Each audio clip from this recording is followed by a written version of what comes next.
Good afternoon. Welcome to Kilo 9512 Valley Run State Wildlife Area in Ohio. This is a new park as of the stats when I started this video, or just a few minutes ago. The park has only been activated one time with 46 QSOs. So this is obviously my first time here. And I've got some new equipment that I'm going to be trying out today. So I figured I'd get some of that on tape as well.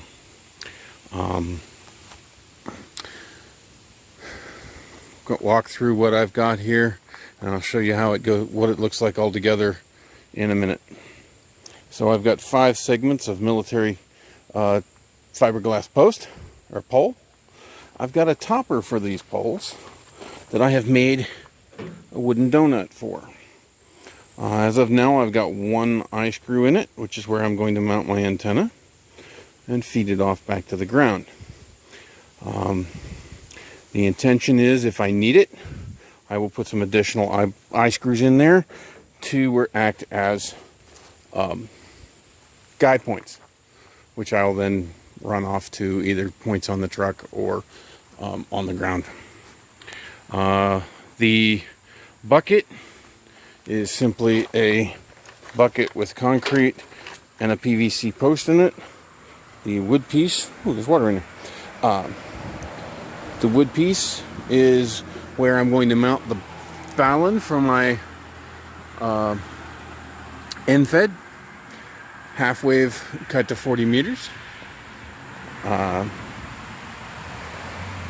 That is what is in that's what comes out of the next ammo can, and as you can see, I've got the balun end wire all ready set to go.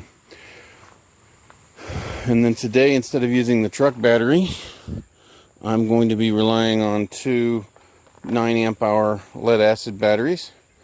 I'll monitor those and then probably switch out about a half an hour, 45 minutes into my activation.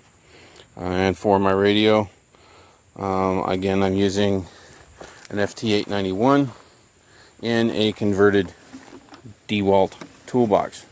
The plan is to tear this apart and do a video on that on another day. And take advantage of good weather and activate, and then when I get bad weather again, I'll do that video. So keep your eyes open for it if you're interested. It is coming, it just hasn't been written yet, or recorded yet.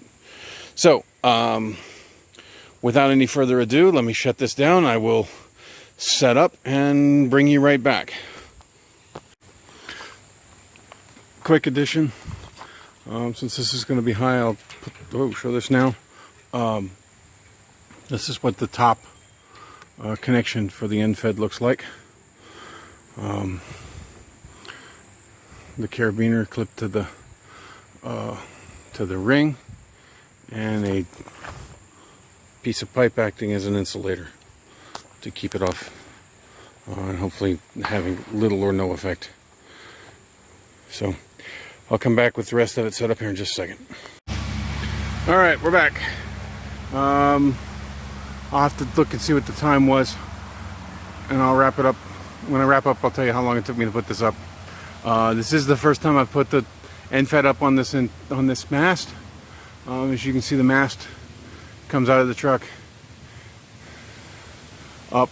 It's 5 sections of mast, which is up 25 feet, and then it slopes down a little longer than I thought it was going to, down there where the bucket is. Again, I'll walk around and give you a little closer look at everything. Within coming back on 50 feet of coax puts me right here.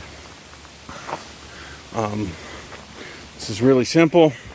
It's a piece of 2-inch PVC set down over the hitch ball, and then tied off to this folding deck that I've had from previous vehicles. Obviously been sitting around a while. It looks like I could use a coat of paint. End fed goes up there to the top, and that topper is what I showed you just a minute ago.